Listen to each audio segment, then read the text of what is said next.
Again, what a difference a week makes. Crazy how quickly things change. I don't even really know what to say. Again, it's the bye week blues, everybody. The bye week blues. Going into the bye week on a loss to the Tennessee Titans.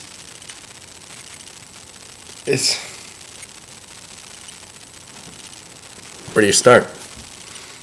I know everyone's upset. People are calling for heads. Somebody needs to be benched, cut, fired, so-and-so. There's a lot to talk about, and I'm going to try to touch on everything I can for you. First and foremost,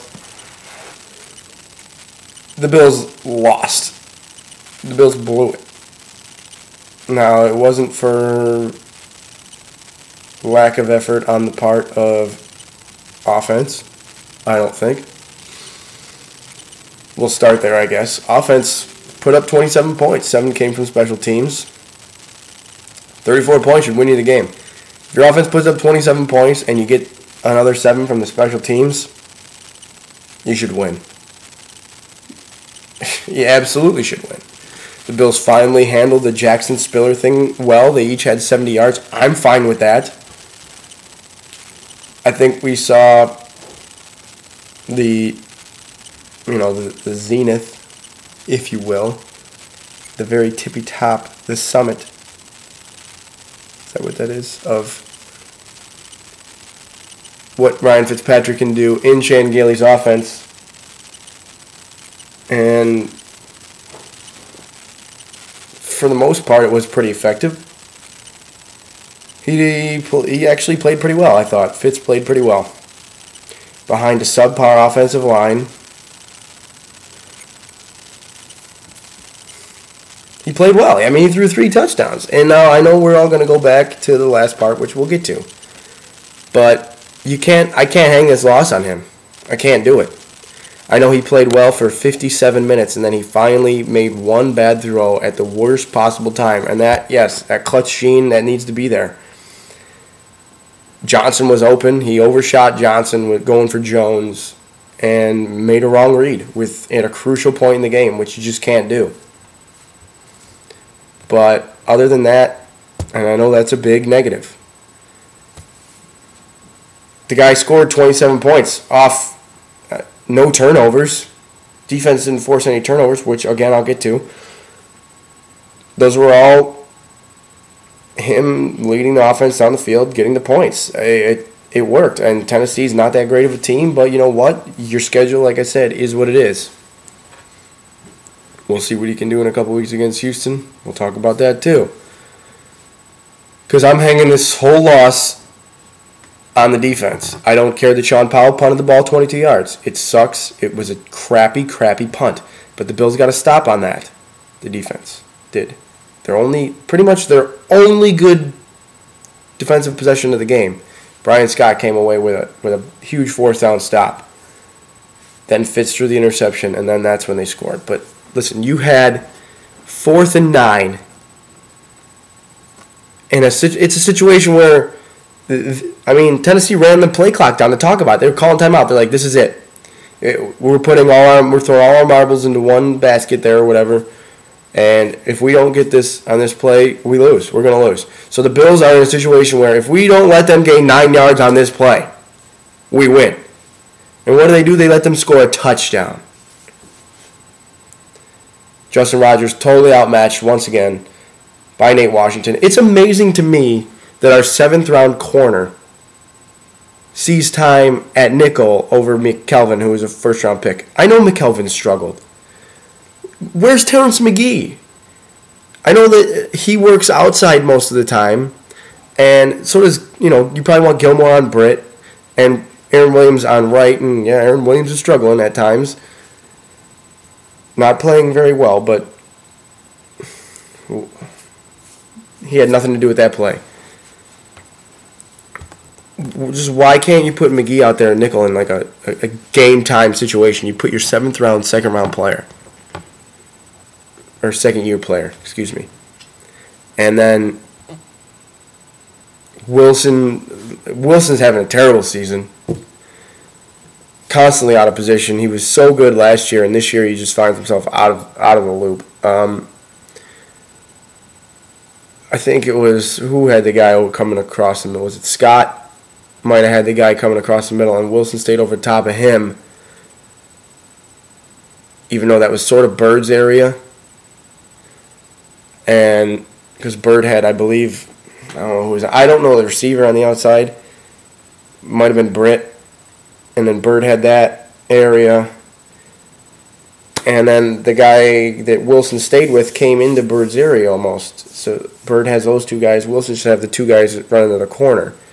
And he leaves Rodgers all by himself with no help. And Nate Washington is actually a pretty good receiver. He's tall, has good ball skills. So obviously he goes up over Justin Rodgers and catches it. So it's not all Justin Rodgers' fault, even though he made a pretty bad play. He had no help. And no help pretty much summarizes everything the Bills did up to this point, or in the whole game on defense. Just no help. They've got some pressure once or twice on Matt Hasselbeck, once or twice. Sean Merriman brought it one time. Flushed Hasselbeck out. Kyle Williams got a nice sack. Chris Kelsey got in there, of course, because Chris Kelsey's trying. Called his teammates out like that. I don't care that he did it in the public media. Somebody needs, it needs to be put out there. Because the front four, Darius got pushed around like he was a safety playing defensive line. Got manhandled. Mario Williams is a ghost for Halloween because nobody can see him. It's ridiculous. They don't get any pressure. The linebackers aren't being blitzed. And guys are going to run open eventually. If the front four aren't getting any pressure, like I said, I bring this up all the time. It just cascades backwards. It's just front four don't get any pressure. Quarterbacks all the time in the world to throw. Linebackers, corners can only cover guys for so long, so I don't blame them all the time. If you're getting pressure, that puts guys in more precarious situations. Obviously the quarterback, but the quarterback's going to throw some bad balls. He's going to put some balls up in one-on-one coverage, something that probably aren't very great throws.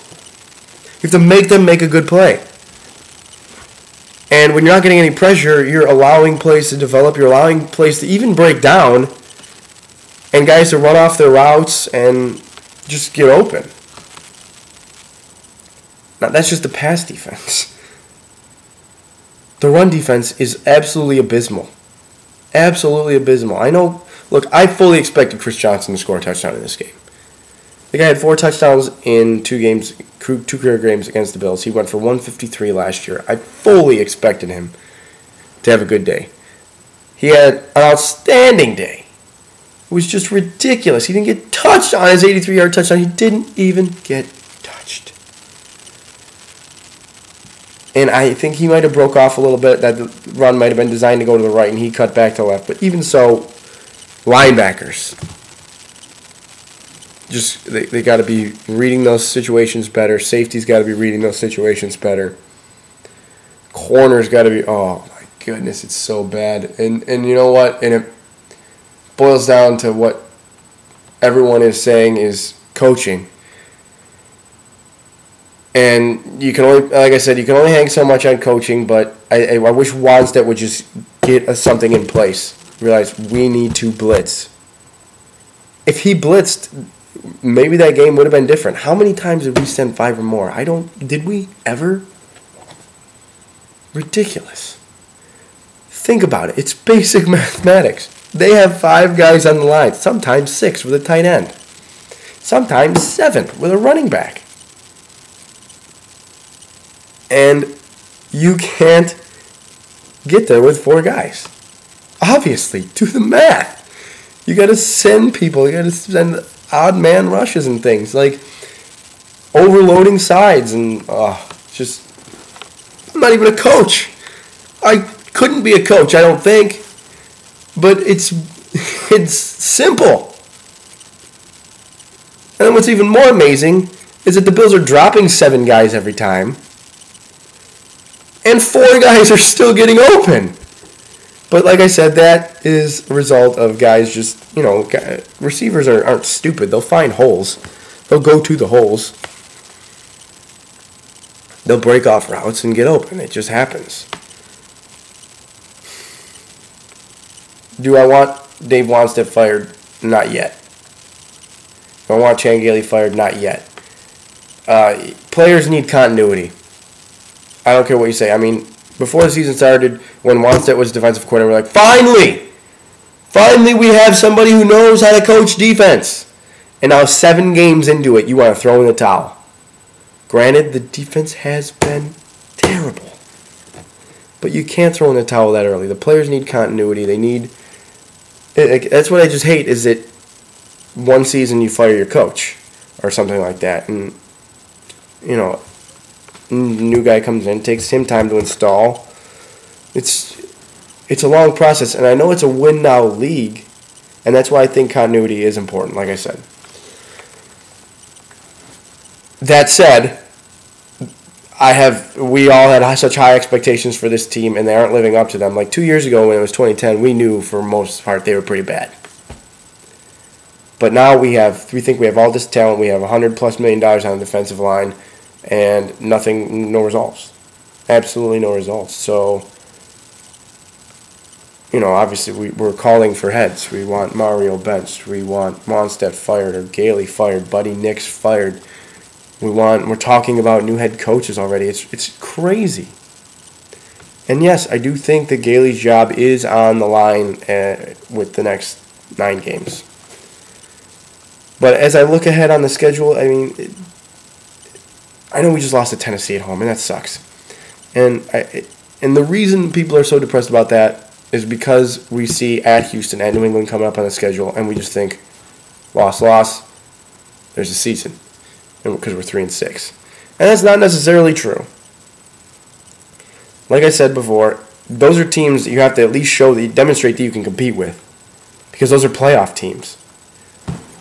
Furthermore, only 3 teams in the AFC are above 500. Houston, New England are 2 of them. And who's the other one? Baltimore. Houston, New England, Baltimore. Only 3 teams in the AFC above 500. And then after Houston, New England, what do we got? Miami, at Indy, Jacksonville, St. Louis. Got to take them all. See, now if you can get to 7-6, I'm trying to be optimistic for you guys. If you can get to 7-6 with 3 games to go against Seattle, Miami, the Jets, 2 divisional opponents. Seattle, Miami, the Jets.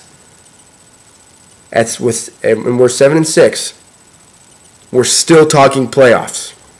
Now, I know you're thinking, wow, this guy, what is he smoking? He is just looking at the glass half full. And yeah, you're right. I'm not smoking anything, though. This is totally feasible. They have 2 weeks to get this together. They can definitely do it. Don't jump off the wagon yet. And if you jumped on the wagon before the season started, I didn't want you on in the first place. Don't leave. We've been sitting through games like Sunday for 13 years. Don't act like you're surprised. It hurt. I know, it hurt. But don't act like you didn't expect it to happen because you're sitting there waiting for the Bills to lose. And that it's a common feeling. But stay with us. Keep drinking the Kool-Aid. There's work to be done. I know that. If they can't see if these coaches, Gailey, Wannstedt, can't see moving forward what is going to turn this ship around, then yeah, they don't deserve to have the jobs. But I think they still have put together a good team. And I think Fitzpatrick's job lies with Gailey's job. The two are synonymous. Gailey will ride with Fitzpatrick. Fitzpatrick will ride with Gailey. If Gailey's gone, Fitzpatrick's gone. Fitzpatrick probably won't be gone while Gailey's there. At least right now. But we can live with that. For now. There's a lot of work to be done. You need to do some soul searching, find some heart. And that's the bottom line. Let's get it done. Guys, thanks for coming this far. This is the bye-week Blues video. Be back next week, obviously, to preview the Texans game, but that'll probably be a lot shorter because it's going to be brutal. But anyway, enjoy the bye week. Go Bills.